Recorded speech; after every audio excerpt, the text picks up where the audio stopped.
पापा, क्या मैंने आपको कभी रुलाया?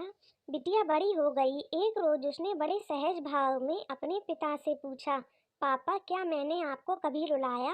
पिता ने कहा, हाँ। उसने बड़े आश्चर्य से पूछा, कब? पिता ने बताया, उस समय तुम करीब 1 साल की थीं, घुटनों पर सरकती थीं।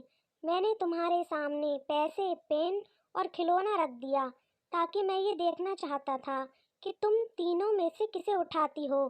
तुम्हारा चुनाव मुझे बताता कि तुम बड़े होकर किसे अधिक महत्व देती। जैसे पैसे मतलब संपत्ति, पेन मतलब बुद्धि और खिलौना मतलब आनंद। मैंने ये सब बहुत सहजता से लेकिन उत्सुकता बस किया था, क्योंकि मुझे सिर्फ तुम्हारा चुनाव देखना था। तुम एक जगह स्थिर बैठी टुकुर टुकुर इन तीनों चीज़ों को देख रही थी।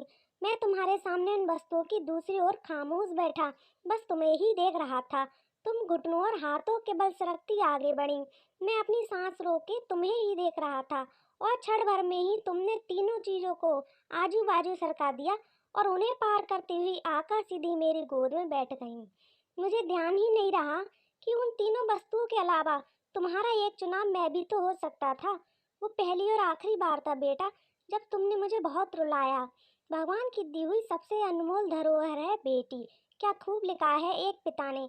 हमें तो सुख में साथी चाहिए, दुख में तो हमारी बेटी अकेले ही काफ़ी है।